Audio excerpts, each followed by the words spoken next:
who is a New Yorker, and he has published essays, articles, and reviews in the New Criterion and the Paris Review, as well as a book of poems, The Calligraphy Shop. Mr. Downing is the co-editor of the journal Pashas, Poetry and Review, which I brought a copy of, and you have to look at it after. It's one of the biggest, most robust literary journals in North America, with lots of very good content. His new book is Queen Bee of Tuscany, the redoubtable Janet Ross, and it's been receiving very high praise. The Washington Post wrote that Queen Bee of Tuscany is a compendium of literary and historical vignettes, a showcase for its author's excellent prose, and quite simply, one of the best books of the year.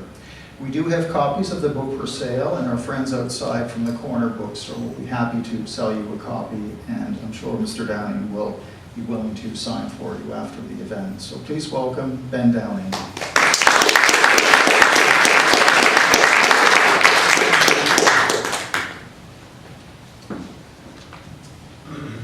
Thanks so much for that introduction. And, thanks to everybody for coming. Oops, this is not going to work. How's the volume? Is that too good? About there? Okay. Tell me if it's too high or too low at some point.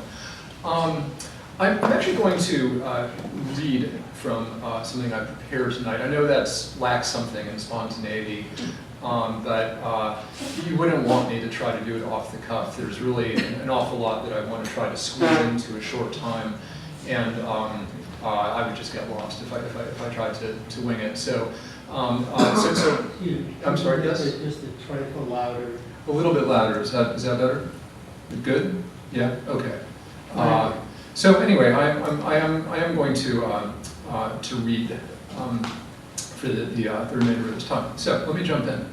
Let me explain first a bit about how this book came about. For most of my life, I've been a rabid Anglophile, and some years ago, I became interested in the British relationship to the Mediterranean, and especially in the long tradition stretching back to the 18th century of British writers and artists, most famously the Romantic poets, traveling in the Mediterranean, working there, living there, and interacting with each other in complex, often fruitful ways. Having decided that I wanted to try and write something about this tradition, I eventually zeroed in on the curious phenomenon of what was once known quasi-officially as the Anglo-Florentine colony, which crystallized in the 1840s and flourished for almost a century until it was driven out by Mussolini. In the books that I read about the colony, the name Janet Ross kept popping up, and she was always mentioned as someone larger than life, someone with a very strong personality, both admired and feared. The redoubtable Mrs. Ross, her contemporaries called her. I've used that on the title of my book, obviously, too.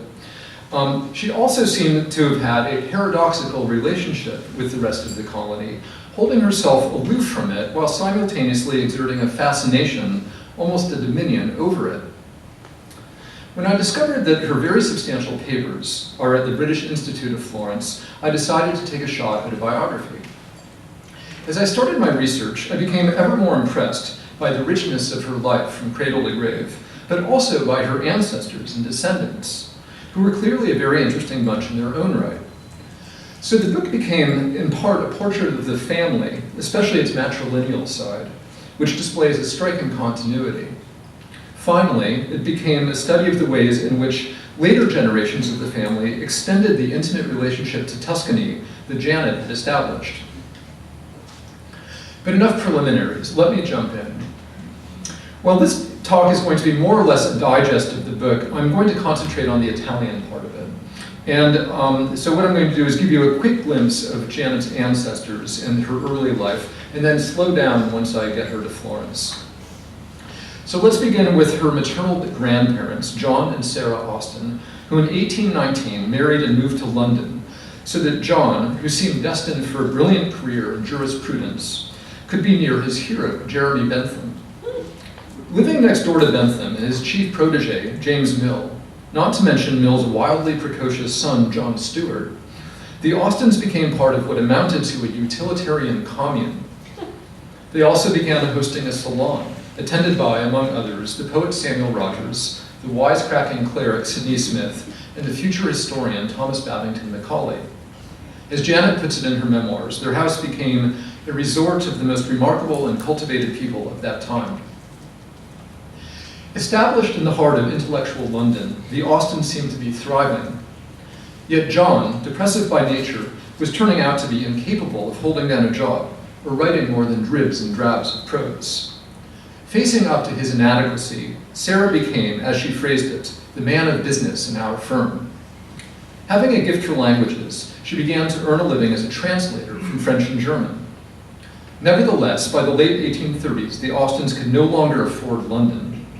The continent being cheaper at that time, they spent 2 years in Dresden and Berlin before moving to Paris, where Sarah started a new salon and accumulated a rather dazzling circle of friends, among them Tocqueville, the poet Lamartine, and the hostess Madame Récamier. But let me go back to 1821, when the Austens' only child, Lucy, was born. With John Stuart Mill for a babysitter, and her mother teaching her languages almost from infancy, she had a sophistication far beyond her years, to the degree that she made friends with the poet Heinrich Heine, whom she met in France at the ripe age of 12. 5 years later, she met Sir Alexander Duff Gordon, the son of an MP who died young and left heavy debts. To get by, he'd taken a humdrum job at the Treasury, yet he was smart, handsome, good-natured, and, like Lucy, Teutonophilic. In 1840, they were married. Inheriting many of the Austens' old friends, they also made many of their own, including Dickens and Thackeray. Though they had little money or position, the Duff Gordons' warmth, wit, high spirits, and physical attractiveness made them one of London's golden couples. It was into this exuberant atmosphere that their first child, Janet Ann, was born in February 1842. In certain ways, she was the opposite of precocious, not learning to read till age 6. Dickens, she recalls, pretended to be terribly shocked at my resolute determination not to learn my letters. But her social skills were another matter. Consider, for instance, her 5th birthday party, for which she was allowed to draw up the guest list. The guests included Thackeray and the Whig statesman Lord Lansdowne, but not a single child. In 1851, the Duff Gordons moved outside London to Esher, where they rented a ramshackle former inn. It happened to be next door to Claremont, a royal estate that Queen Victoria had loaned to the family of the recently deposed King Louis-Philippe of France. Among them were 2 boys not much older than Janet, the Comte de Paris and the Prince de Condé, with whom she spent much of her time charging around the countryside on horseback. Eventually, her parents, troubled that she knew, by her own account, little but how to saddle a horse and how to ride him, sent her to Dresden for a year to learn German, and then took her to Paris for some months to improve her French. Having the family knack for languages, she was soon more or less trilingual. She was also poised, exceedingly confident, and rather beautiful. In fact, let's look at 2 portraits of her from the period. Let me see if I can get this. Yes, okay. So this first one is, which is painted when she was 16, is by the leading Victorian painter George Frederick Watts, a close friend of the family. Throughout Janet's life, people commented on her large, dark, piercing eyes and thick, expressive eyebrows, and we certainly get a sense of them here. Now here's a portrait by another family friend, Henry Phillips, painted when she was 18. If less dramatically than Watts, Phillips also catches the somewhat steely self-possession of his teenage sitter. Not surprisingly, Janet began to attract the attention of the opposite sex, including the poet and novelist George Meredith, who became rather obsessed with her and modeled one of his heroines on her. But whatever matrimonial designs Meredith may have had on Janet went unrealized. Instead, her hand was claimed by a certain Henry Ross. 22 years older than Janet, he'd spent much of his life knocking around the Middle East, and in the 1840s, he and his best friend, Austin Henry Laird, had discovered the ruins of the biblical cities of Nimrud and Nineveh, quite a coup for a pair of amateur archaeologists. More recently, Ross had become a banker in Alexandria. In the summer of 1860, he was back in England on holiday, and Janet met him at a country house party. His Indiana Jones-like past was complemented by his fluent gifts as a raconteur, and by his rugged appearance and extraordinary mustache, as you can see here. Something, right? Once Janet satisfied herself that he was also a good horseman, she agreed to marry him. In December 1860, the couple married and left for Alexandria. Though Janet took an immediate dislike to the city, she contrived to spend relatively little of her time there, instead escaping to Cairo, which she loved, and embarking on various adventures in the desert, including a horse race in which she humiliated a member of the ruling family of Egypt, and an exhilarating tour of the half-dug Suez Canal with its developer, Ferdinand de Lesseps. She also made her debut as a writer, serving for over a year as the Egyptian correspondent for the London Times. This is at age 20, she did this. Now, I should mention that Janet wasn't the only member of her family writing about Egypt at this time. Her mother, Lucy, who'd contracted tuberculosis, had more or less settled in Luxor, and in 1865, she published her book, Letters from Egypt, which made her something of a celebrity. When the Rosses visited her in Luxor, they were amazed and moved by the degree to which the locals had adopted Lucy as one of their own. For the Rosses themselves, however, Egypt had begun to sour. During the US Civil War, the Egyptian economy had boomed on the strength of cotton exports. But in 1866, with Dixie cotton coming back on the market, the economy went into a tailspin. With unfortunate timing, Henry and his partners had launched an ambitious new venture, the Egyptian Commercial and Trading Company. Though Henry was able to salvage part of his investments, he and Janet found themselves with severely diminished financial prospects.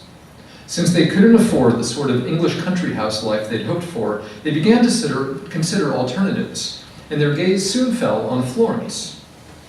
It was agreed that Janet would go there ahead of Henry, who had loose ends to tie up in Alexandria. Pardon me one second.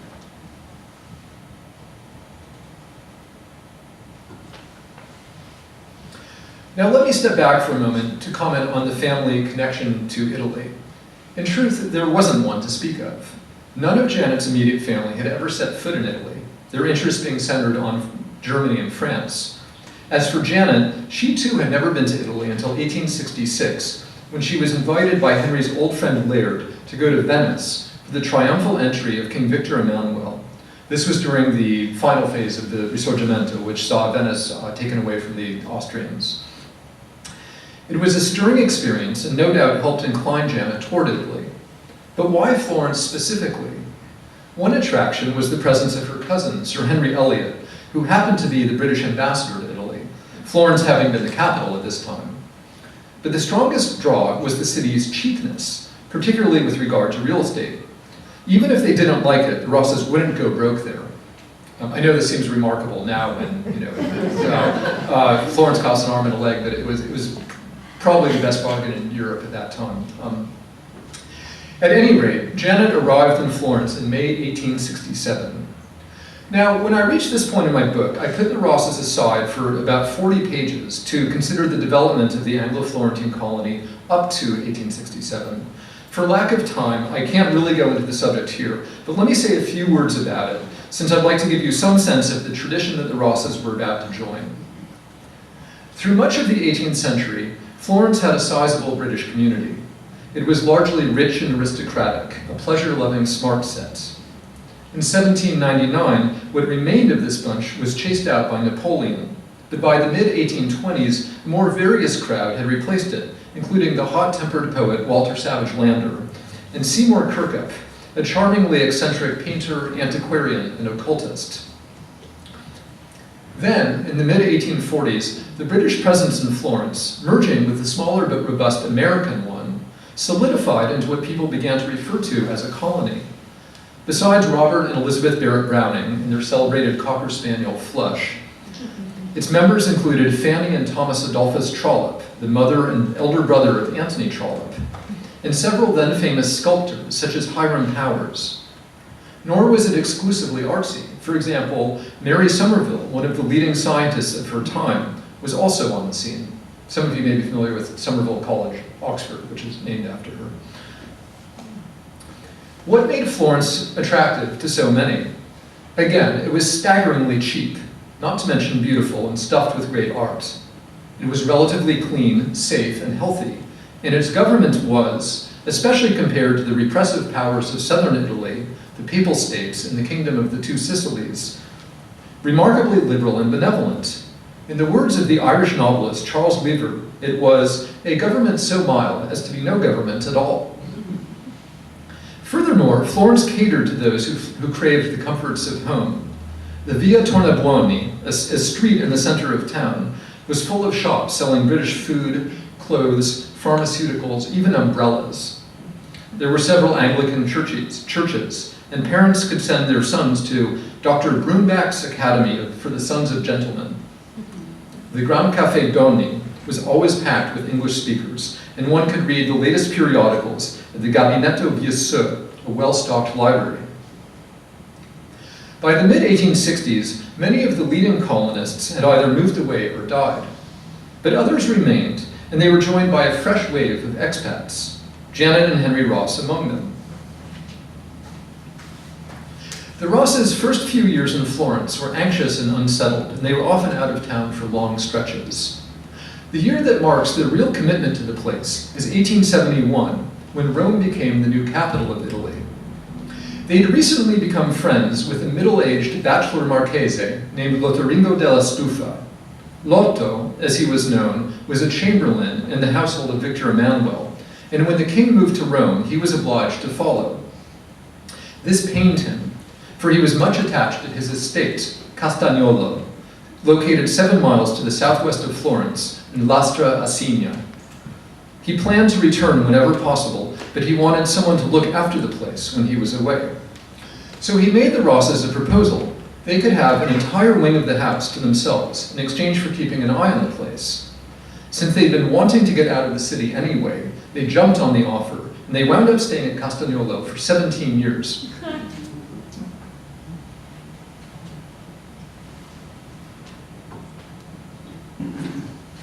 The travel writer, Augustus Hare, who several times stayed with the Rosses at Castagnolo, wrote of its, quote, charming old halls and chambers, connected by open arches, and filled with pictures, china, books, and beautiful old carved furniture. A terrace lined with immense vases of tulips opens on a garden with vine-shaded pergolas and huge orange trees in tubs. But Castagnolo wasn't just a house, it was also a tenuta, or farm estate.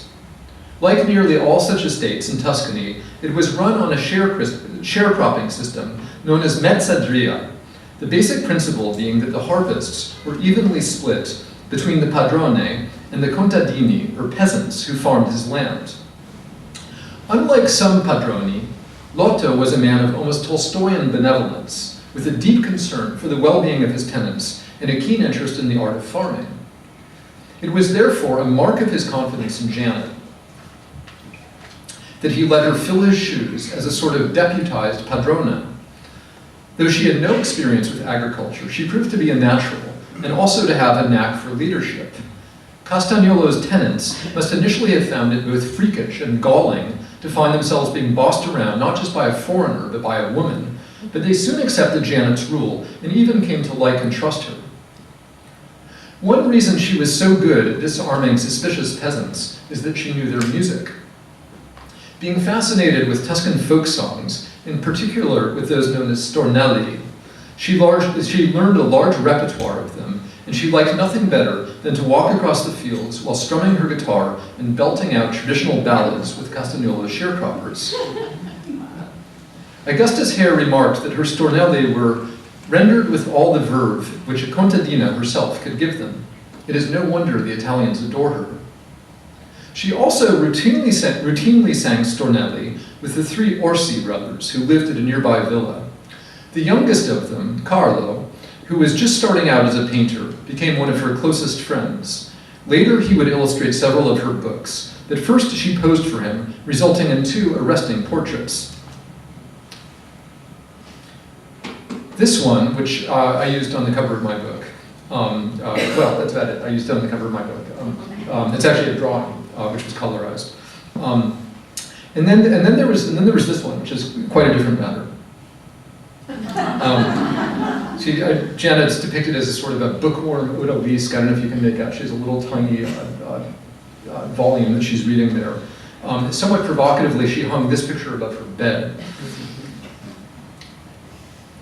By this point, Janet was spending most of her time among Italians, but she had no shortage of international company. A steady stream of friends from abroad came to stay at Castagnuolo, often timing their visits to coincide with the grape harvest, or vendemmia, in which they liked to participate. It was almost a prototype of today's so-called agriturismo vacations. As Janet's reputation grew, she also found herself visited by eminent strangers, such as William Gladstone, who came for lunch, and Henry James, who stayed for 3 days and afterwards described Janet as, quote, an odd mixture of the British female and the dangerous woman, a bohemian with rules and accounts.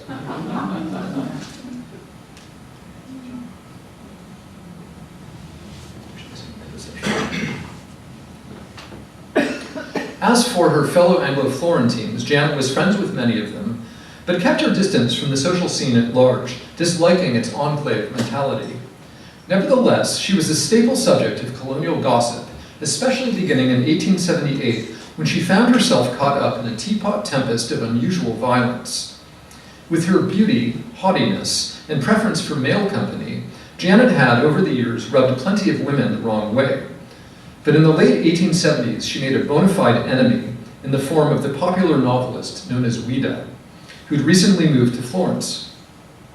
Ouida, whose appearance was widely described as grotesque, happened to meet and fall in love with Lotto, who did not return her affections.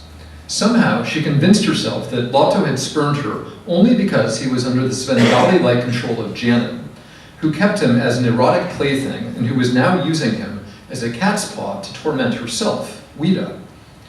She therefore resorted to the novelist's weapon of choice, the poison Romana clay. Published in 1878, the novel was called, with heavy irony, Friendship, and was unmistakably based on the Castagnuolo ménage, with Janet cast as the wicked Lady Joan Challoner. A feeble and preposterous book, it sold by Ouida's standards poorly, but within the hothouse world of the colony it was all the rage. If Ouida's biographers are to be believed, it ignited a firestorm among the Anglo-Florentines, dividing them like a sort of Dreyfus affair avant la lettre into Ouidaites and anti-Ouidaites. The majority seem to have concluded that Ouida, hoist with her own petard, had done far less damage to Janet's reputation than her own. Janet was rumored to have publicly horsewhipped Ouida in retaliation. But in truth, she more or less shrugged off the whole silly episode. Her one small gesture of reprisal was to place a copy of Friendship, stripped of its binding, in the lavatory at Castagnuolo, implicitly inviting her guests to use it as toilet paper.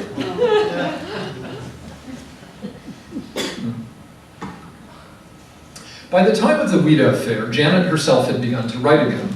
Her first topic was, quite simply, the world at her doorstep. Few, if any, foreigners had so intimately participated in the rural life of Tuscany, and none, at least in English, had written about it from up close. Beginning in 1875, Janet published in leading British magazines a series of learned yet appealingly casual essays with titles like Vintaging in Tuscany, Oil Making in Tuscany, Popular Songs of Tuscany, and Virgil and Agriculture in Tuscany. 14 of these essays were gathered into her book Italian Sketches, with lovely etchings by Carlo Orsi. She also began to write about her family, publishing 3 generations of English women, a sort of epistolary biography of her maternal ancestors. Nor was writing Janet's only creative activity. At Castagnuolo, Henry had fulfilled a long-standing ambition by becoming a cultivator of orchids.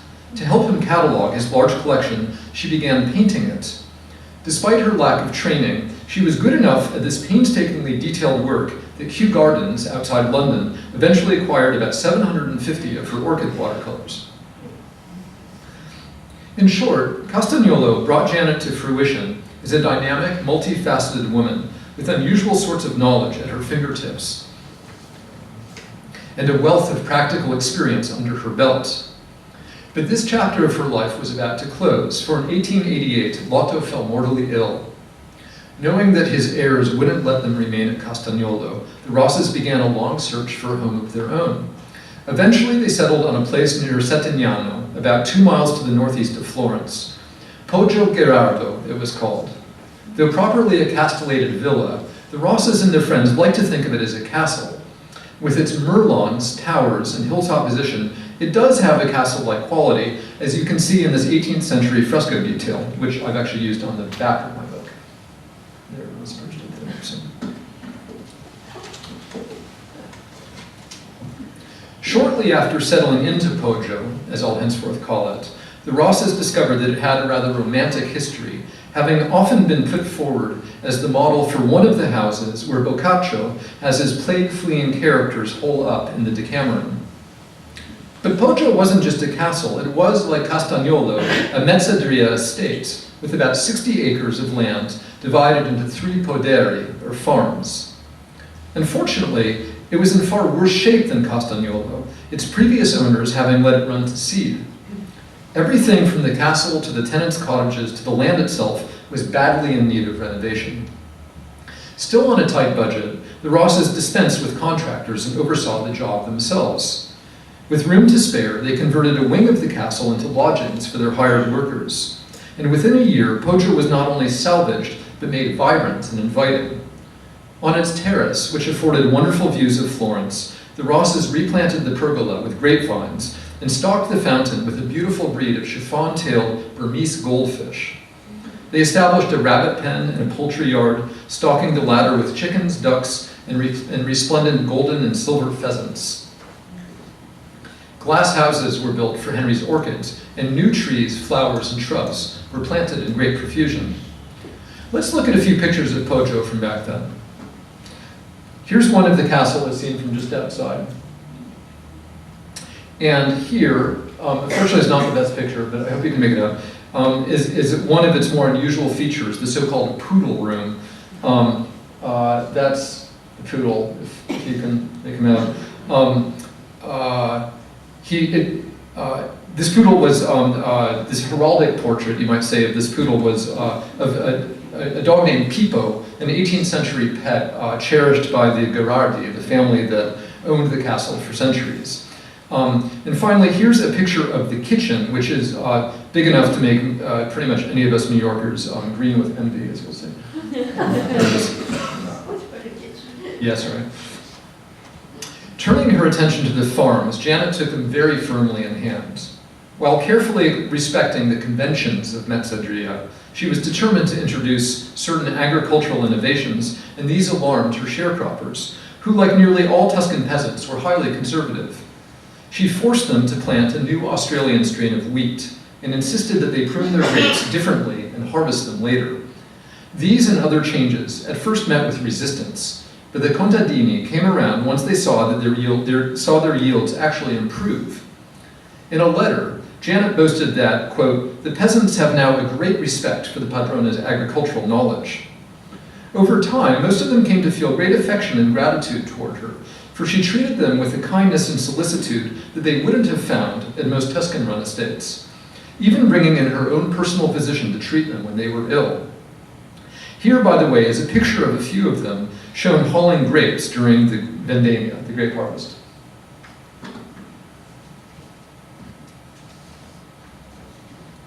Besides their sharecroppers, the Rosses also had, for employees in Tuscany where it's affordable as real estate, a staff that included a cook, a gardener, a maid, and a butler come major domo. What they signally lacked, however, was children. Actually, that's not quite true, for Janet had given birth way back in 1862 to a son, Alec. Mysteriously and rather painfully, neither she nor Henry showed much interest in him, farming him out to be raised by a maiden aunt in England. But another child, or rather a teenager, was about to come into their lives. In 1874, Janet's dissolute and alcoholic younger brother, Morris, had had a daughter, Lena, with his wife, Fanny.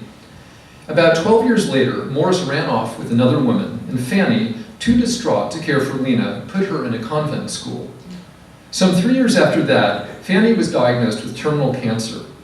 Determined to find a proper home for Lena before she died, she made a desperate pilgrimage to Poggio to ask the Rosses to take her in. They agreed, and in 1890 they legally adopted Lena. Nor were they parents merely in name. lavishing on Lena all the affection they'd withheld from Alec. It wasn't difficult, for she was a prepossessing girl, pretty, clever, and intellectually curious. Let's look at a few pictures of her, both of which date from about 10 years after her arrival at Poggio. Here's one by George Frederick Watts, who painted the portrait you saw earlier of Janet.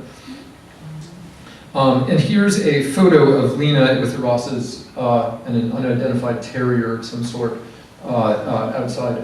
standing outside the house. But let's go back to Lena's story. Having spent years in dreary convent schools, she immediately and gratefully responded to her rich new environment. Janet arranged for her to take art lessons with Carlo Orsi and Italian lessons with her friend Dr. Guido Biaggi, head of the Laurentian Library. Before long, Lena was a rabid little Italophile and a worshipper of the heroes of the Risorgimento, filling her bedroom walls with portraits of Garibaldi and Mazzini. As for Lena's relationship to Janet, it was close from the start, but was made even closer by means of a sort of group friendship that sprang up soon after Lena's arrival.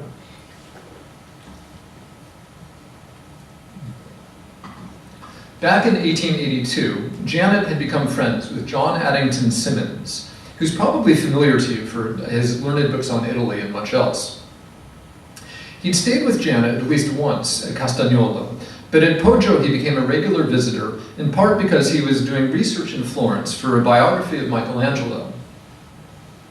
Frequently joining Symonds on his visits to Florence was his daughter Madge, who was then in her early 20s and was making her own start as a writer.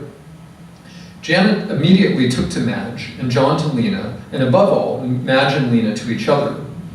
In the early 1890s, they were constantly in each other's company, Lena going to stay with Madge and her father in Venice, where he kept a pied-à-terre, and Madge sometimes coming on her own to Poggio. Then, in the spring of 1893, tragedy struck, and in a haunting manner. Symonds, who'd just published his Michelangelo biography, had been invited to give a lecture on the artist in Florence. Since he couldn't be there on the requested date, he wrote the lecture and asked Janet to have it translated into Italian and read for him. She lined up Enrico Nencioni, a respected scholar. On April 19th, the lecture was read. Though it went over well, while clapping afterward, Janet unaccountably found herself seized by, as she puts it, a feeling of intense anxiety. That evening she got news that Symonds had died in Rome, only hours before the lecture. We had, she writes, unwittingly been applauding the words of a dead man. Though Janet never stopped missing Symonds, for whom she harbored an especially tender affection, she had no shortage of other friends, both abroad and in Florence. Mainstream colonial life still left her cold, and she rarely went into town for social occasions. She was happy, however, to let the town come to her. It now did so on a weekly basis, for the Rosses began throwing a party every Sunday. Over the years, these parties became an institution, and one whose renown spread well beyond Tuscany, so that British and American tourists with no direct connection to the Rosses would angle for invitations. For many people, a Sunday pilgrimage to Poggio was considered an essential part of their trip to Florence. Though the castle's fine views and excellent food were part of the attraction, the main draw was Janet herself, who would sing duets with Carlo Orsi and tell stories of her high Victorian childhood and the rest of her colorful past. Another reason why Janet saw little reason to go into town to socialize is that she had increasingly interesting neighbors. Among them was Mark Twain, who in 1892 washed up in Florence with his family looking for a house to rent. A friend of his suggested that he consult Janet, who promptly found him an enormous villa, the Viviani, just down the road from Poggio. Soon Twain was a regular presence at Poggio, where he liked to chat with Janet about crops. At one point, he even arranged for the U.S. Secretary of Agriculture to send her packets of American corn and watermelon seeds. Though Twain only stayed in the area for 6 months, another American neighbor settled in for good. The Rosses first met Bernard Berenson in 1895 when he was living near Fiesole and carrying on an illicit relationship with a certain Mary Costello, who'd abandoned her husband and run off to Florence with Berenson.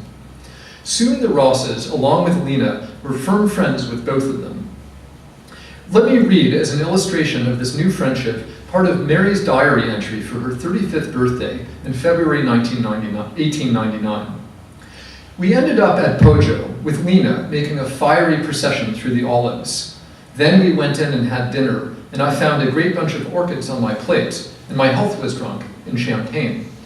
Mr. Ross told me stories of crocodile shooting on the Nile in the days before steamboats, and Mrs. Ross talked scandal. Only months after this dinner, Mary's husband conveniently died, and she and Bernard were finally able to wed. They then moved into a villa, I Tatti, that happened to be just downhill from Poggio. Bernard would go on to become the most famous art historian and connoisseur of his day, and both he and Mary would be a major presence in Janet's life for decades to come.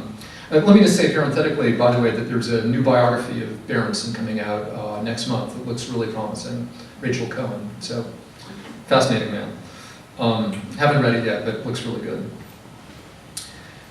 Let me focus for a moment on Lena, who by 1900 was in her 20s and well embarked on her own career as a writer.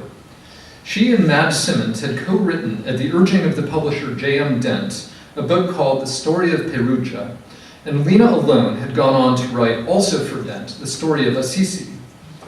She'd also fallen in love with a handsome and somewhat arrogant young painter named Aubrey Waterfield, whom she'd met back in England. Here's a picture of him. In 1897, Aubrey came to visit Lena in Florence, impulsively proposed to her, and then got cold feet, breaking the engagement.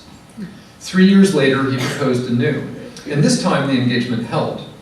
Janet, however, was ferociously opposed to the match, Aubrey's haughtiness and lack of financial ambition having made a terrible impression on her. Not content to proclaim Aubrey a worthless loafer, Janet warned Lena that if she married him, it would surely kill Henry, who'd recently suffered a series of strokes. Tongue twister. On July 1st, Lena went ahead and married her dreamy painter. 3 weeks later, while on honeymoon in Devon, she received word that Henry had died of a massive final stroke.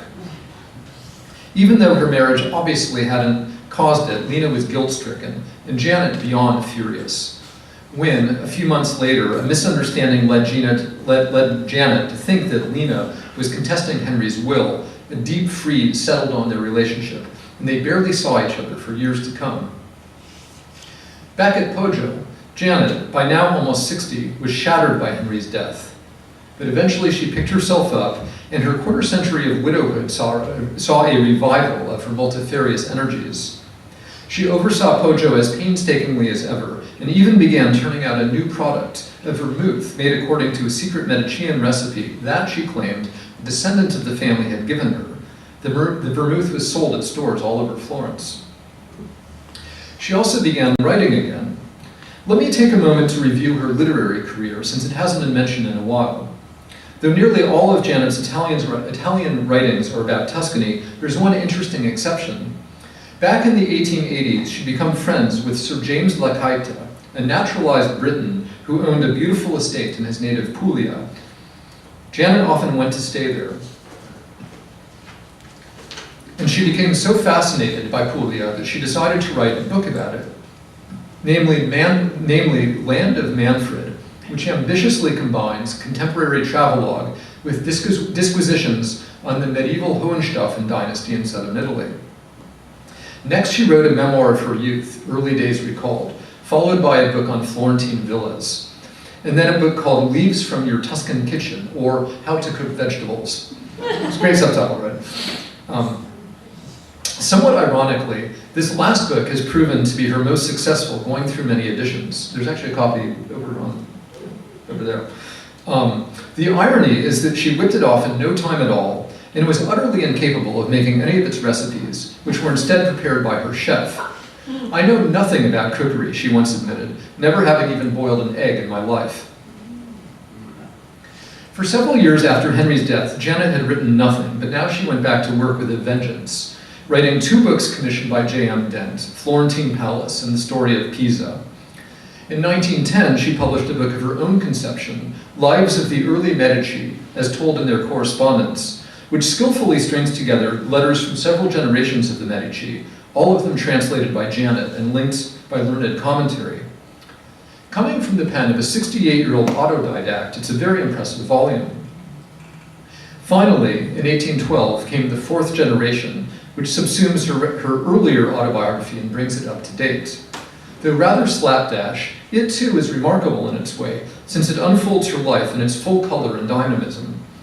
One reviewer captured this in an inspired metaphor, observing that Janet, quote, seems to drive with immense skill and grace a 20 in hand, a coach that is, composed indiscriminately of horses, dromedaries, camels, mules, poets, historians, painters, politicians, and financiers. Now let me shift back to Lena, since she's about to re-enter the story. In 1903, she and Aubrey had had their first child, Gordon, and had collaborated on another book for Dent, Rome and Its Story. Lena writing the text and Aubrey doing the illustrations. They'd also acquired their own foothold in Tuscany. Aubrey was friends with the British consul in Genoa, Montague Yates Brown, and had once stayed with him at his castle in Portofino, the same castle, incidentally, that inspired Elizabeth von Arnim's Enchanted April. Brown owned several other properties, including one in the rugged, remote, and backward Lunigiana in the northwest corner of Tuscany. It was called the Fortezza della Brunella. Perched atop a hill among the peaks of the Apuan Alps, this 16th century fortress is wildly dramatic and romantic, and Aubrey had long dreamt of living in it. Before going on, let me quickly show you two contemporary pictures, actually. Pretty serious, right? Anyway, in 1903, Aubrey took Lena to see the fortress, and she too succumbed to its appeal. Montague Yates Brown let them have the place for negligible rent, and just like that, they committed themselves to living in a place of the utmost impracticality. But they were nothing if not venturesome, and before long they made the fortress habitable. Aubrey, who was a gifted gardener, laid out a paradisal garden on its roof, complete with an avenue of ilex trees. In warmer months, they slept on the roof in hammocks, hauling their food and drink up from the courtyard by means of a pulley. Happy together and thrilled with their new home, they wrote and illustrated a book about the Lunigiana, home life in Italy, letters from the Apennines. And they received a steady flow of curious friends, including the Berensons, D.H. Lawrence, and Aldous Huxley, the setting of whose 1925 novel, Those Barren Leaves, is unmistakably based on the fortress. One person who pointedly didn't visit the fortress was Janet, who continued to be frosty.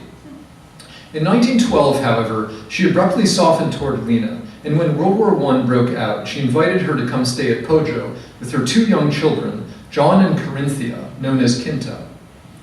As the war dragged on, life at Poggio became harder, for a good number of its tenants had been called away to fight, and food was increasingly scarce. Rising to the occasion, Janet not only tended to the needs of her dependents, but launched a series of charitable ventures to help refugees and local peasant families. Lena, meanwhile, made her own contribution. Concerned that the Anglo-Italian relationship was being severely strained by the war, she co-founded the British Institute of Florence, which opened in 1918, and it was the world's first British cultural institute abroad. In 1919, Lena and her children returned to England, and Janet, now nearing 80, was on her own again. With the Italian economy in tatters, food became scarcer than ever, to the point that we find Janet reporting in a letter, "I've signed the death warrant of my pretty gold pheasants and am going to eat them." She found it hard to get by on her small income, and she worried about the agrarian revolts breaking out all over Italy. Mezzadria is a thing of the past, she wrote to Lena in 1920. To her relief, though, her own tenants never rose up against her. But she did fall victim to the lawlessness that increasingly plagued the area. At one point, 50 men from a nearby village showed up at her door and demanded all her stocks of wine, olive oil, and corn, along with a horse and cart to haul away their loot. She had no choice but to comply. In 1922, Lena began staying with Janet again on a regular basis, for she'd been appointed Italian correspondent of The Observer, the British paper, that is, and needed a more central base at her fortress. She conducted numerous interviews with Mussolini, and her articles became increasingly critical of fascism. As for Janet, her own reaction to fascism was muted. She didn't quite stick her head in the sand, as many colonists did, but neither did she raise her voice against the encroaching tyranny. Instead, she spent her last few years busying herself among her sharecroppers and making new friends. One of these was the Italian explorer Filippo de Filippi, who lived in a nearby villa. In her memoirs, Lena records an amusing exchange between him and Janet. I should preface it by saying that Janet, despite her deep learning in certain areas, had strange gaps in her education. She never learned to multiply, for instance. At any rate, the explorer dropped by Poggio one day, and Lena overheard the following exchange. Filippo, you're just the person I want. Now, what is the equator? It's an imaginary line circling the Earth, he answered. Imaginary line, she repeated contemptuously. I never heard of anything so ridiculous. Janet also continued to receive guests from abroad, and one of them is deserving of note. In 1925, her old friend Charles Bell, head of the Ashmolean Museum at Oxford, came to visit, bringing with him a young art history prodigy named Kenneth Clark. When Bernard Berenson, dazzled by Clark's talent, hired him as an assistant, Janet offered to let him stay on, and over the following months he spent a good bit of time at Poggio. His memoirs include some delightful bits about Janet, such as the following. Like all Victorians of the upper class, she resolutely disbelieved that anyone except the eldest son was the child of his or her father, and came out with some staggering deviations. Unfortunately, Clark was among the last of Janet's guests, for in 1927 she contracted an aggressive cancer. She remained vital and pugnacious almost to the end, lambasting, as Lena put it, the usual bête noire in her old vigorous way. But on August 23rd, she finally died at 85. Before moving on, let's take one last look at her. I'm not sure when this photo was taken, but clearly toward the end of her life. And we can see her in her study surrounded by mementos, including a bust of her father there, and then drawings and family portraits by, among others, Thackeray, who was actually quite a good artist, and Watts and Edward Lear, and many others around the room. It's not a great photograph. I think it stands as a symbol of the density, coherence, and interconnectedness of her life, so I rather like it. In her will, Janet left Poggio to Lena's son John with a life interest for Lena. Taking over the castle in 1931, Lena and Aubrey turned it into a finishing school for young ladies, the Poggio Gherardo school, they called it. Students learned Italian history from Lena, the Italian language from a moonlighting University of Florence professor, and drawing and art history from Aubrey. The Berensons gave them the run of their superb library, and Kinta, who was living with her parents, took them on field trips all over Tuscany in a big Fiat convertible. In her excellent memoir, A Tuscan Childhood, which some of you may be familiar with, Kinta paints a somewhat racy picture of her own life in the early 1930s, when she caroused with, as she puts it, Florence's version of the bright young things. In 1933, she married an English lawyer, Jack Beaver, and moved to London. Lena, meanwhile, continued reporting on Italy for the Observer until 1935. Somewhat recklessly, she and Aubrey stayed in the country until June 9th, 1940, slipping over the French border just one day before Italy's declaration of war on Britain. We realized our luck later, Lena recalls, when we heard that the black shirts had gone to Poggio to arrest us, and, not finding us, had hurried to Aula, feeling sure they would catch us there. Aula is the town where the fortress is. The Waterfield's son John was killed during the war, and Aubrey himself died in 1944. As for Lena, in 1946, she accepted an offer from Ian Fleming, of James Bond fame, to serve as the Italian correspondent for the Sunday Times. And at age 71, nearly lame from an old hip injury, she once again returned to Poggio. Though the estate had been damaged during the war, she was warmly welcomed by its tenants, most of whom had stuck around. To her amazement, one even asked her permission for his son to marry. But by 1950, the struggle to keep the place afloat became too much for Lena, and with great reluctance, she sold it. She moved back into the fortress, but it was no place for a septuagenarian on crutches, and in 1952, she finally gave up on Tuscany, spending the rest of her days in Kent. In 1961, she published her autobiography, Castle in Italy, and 3 years later, having just reached 90, she died. After Lena's death, the fortress passed to her son Gordon, who, unable to maintain it, sold it in 1977. After that, the family held no real estate in Tuscany, but its connection to the province and to their matriarch Janet Ross lingered. Gordon's son, Michael Waterfield, a well-known chef, had recently edited a new version of Leaves from Our Tuscan Kitchen, and he continued to cook from its recipes at his restaurant in Kent. Gordon himself, meanwhile, became fascinated by the world of his ancestors, writing a biography of Laird, putting together a new edition of Letters from Egypt, and finally writing a biography of Janet that he failed to get published before his death in 1987. Instead, the final word on Janet came from Quinta Beaver, who published A Tuscan Childhood in 1993, just 2 years before her own death at 84. 6 years later, in 2001, Quinta's son Nigel, acting on behalf of the extended family, who include his brother, the leading military historian Anthony Beaver, donated a massive trove of material to the British Institute of Florence. Gathering the correspondence of everyone from Sarah Austin to Quinta Beaver and presided over by an institute co-founded by Lena, the Waterfield Collection, as it's called, symbolizes the family's 7 generations of continuity and its 4 of close involvement with Tuscany. Before releasing you, let me briefly put the spotlight on Janet one last time. What sort of person was she? Though intelligent and learned, especially for an autodidact, she was by no means brilliant, and she made no towering contribution to humanity. She was often rude and overbearing, she could be hell on other women, and her treatment of her son Alec was nothing less than shameful. All the same, her life seems to me singular. Though stretching for 85 years, it had not a single dull spot, and was equally free from isolation. She knew a staggering number and variety of people, and I think it's safe to say that nobody has ever been more tightly or continuously woven into the fabric of their time. But it was Tuscany that brought out her best qualities. Where most members of the Anglo-Florentine colony led rather tame and circumscribed lives, Janet was extraordinarily dynamic, supervising her sharecroppers out in the fields all day, and then, quite seamlessly, heading up to her study to write about Stornelli or the private lives of the Medici. Nor was she the least bit self-conscious about any of this. In the countless recent books about Tuscany, books with titles like The Hills of Tuscany, New Life in an Old Land, Vanilla Beans and Brodo, Real Life in the Hills of Tuscany, and, of course, Under the Tuscan Sun, we find the rural life of the province extolled in a rote and artificial manner.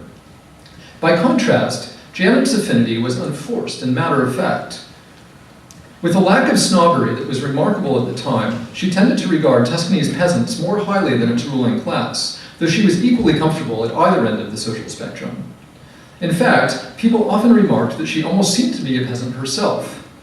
The writer Iris Origo, who knew her as a child and who went on to a career that bears interesting similarities to hers, recalls in her memoirs that she and her mother would sometimes drive over to Poggio to, quote, find old Mrs. Ross reckoning up her olive crop with an eye as shrewd and vigilant as that of any Tuscan farmer. But of course Janet wasn't a contadina. She was a well-born Englishwoman who'd grown up around lords and ladies and deposed French princes. To me, the fact that she was able, without the least trace of cognitive dissonance, to retain and indeed to relish this profoundly British identity, even as she took on a whole new Mediterranean persona, well, this is a big part of what makes me call her, as her contemporaries once did, the redoubtable Mrs. Ross. Thank you.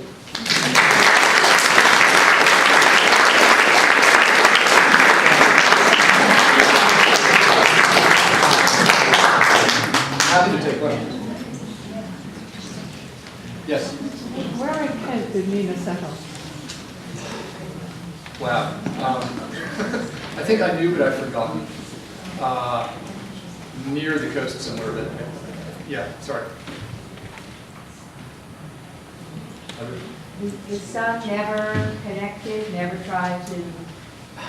No, it's a very strange. There are very few traces of him. He's he did come to visit in Florence sometimes, and the Rosses paid for him to go to Oxford, but he was cut out of the inheritance. He didn't get the castle afterwards, and he seemed, and then he was a journalist in Hungary, and he seems to have died during the Second World War, but there's no, almost no traces of him.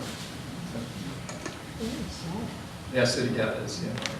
Yeah, it's an unpleasant side of the story. So.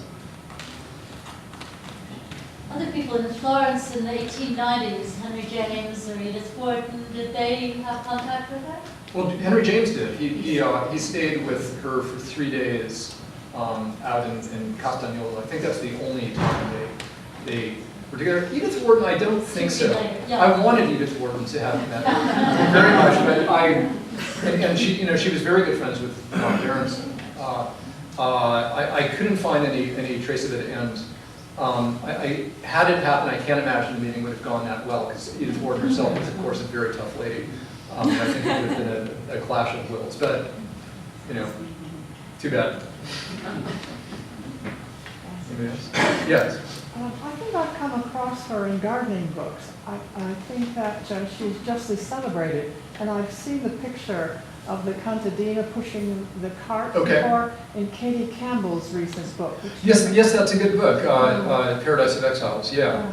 Yeah, I don't think she's considered to be a really serious gardener, to be honest. I mean, and they didn't have anything like the money that, like for instance, at La Pietra, where the Harold Acton's house is these incredible gardens because they were rich as Croesus. And so the Rosses were on a pretty small budget. Henry was considered a very serious orchid cultivator. I mean, but beyond that, I don't think the place had any real distinction as. But it was nice that Katie Campbell wrote about that. And, yeah. Others? Yes. How long did you spend in Italy? Not very much time, actually. I'm sorry to say. I went on a couple short research trips, and it was mostly gathering materials. Luckily, the British Institute let me photograph, so I just took thousands of pictures of letters and so forth and brought them back. And then also, I did go to the house, to Poggio Gherardo, and into the fortress and Castagnolo. I did go around and see these places, which was extremely helpful. But, yeah. What was the fortress like inside? It's kind of sad, actually. I mentioned this in the book. It's been turned into a natural history museum, a really bad one, with all these sort of ill-stuffed woodland creatures and gathering dust. And it belongs to the comune, to the town, and it's really depressing. But it's still fun. I mean, you can still walk up on the ramparts, and it's still a very dramatic place. So. What about her house? Her house was acquired by a small Catholic order, the Rogationists of the Heart of Jesus, who turned it into basically a boys' home, which it still is. That's what it was a couple of years ago when I visited. As far as I know, it still is one. She would not have been terribly happy. But not least bit anti-Catholic, but she wouldn't have been thrilled about the idea of it belonging to this order, let's say. So, yes. Would she have practiced Anglican? No, not really. I mean, she was. My sense is that she was fairly agnostic, and it's funny that you mentioned that. I mean, there's no record of her ever having been to church, but she wasn't noisy about it. She wasn't like a free thinker or anything like that. She just didn't have a great deal of interest in religion. Yeah. Yes. Do you have anything to say about her mother? About her mother? Her mother was a wonderful person, Lucy Duff. Did anybody familiar with Lucy Duff Gordon from? There's actually a biography of her 15 or 20 years ago, maybe. She's a very admirable person, and that book, Letters from Egypt, is worth reading. And they had a somewhat strained relationship, but also a close relationship. And I mean, you know, her mother was certainly a more morally impressive person than Janet Ross herself, but, you know. Yes? Did the mother marry, she married Duff Gordon? Yes, Alexander Duff Gordon, that's right. And what was he? Was he a politician? No, he just had he was a baronet, and he's had a lowly job in the Treasury and then in Inland Revenue, which is like the IRS, basically. So he was a very interesting man, very translated and extremely charming by all accounts, but his work wasn't especially interesting. Yes? What was the source of the money? It couldn't have been enough just from the farming. Well, they salvaged something from Egypt, and they did quite well off when living in Egypt, so I think what they did salvage was carefully invested, and they were careful within their means. And again, the prices were astonishingly low at this time. I mean, it's almost inconceivable how one could live with extremely well on a very small income in Florence at this time. Now they couldn't afford it. They would have had to go somewhere else. So, yes. Thank you. So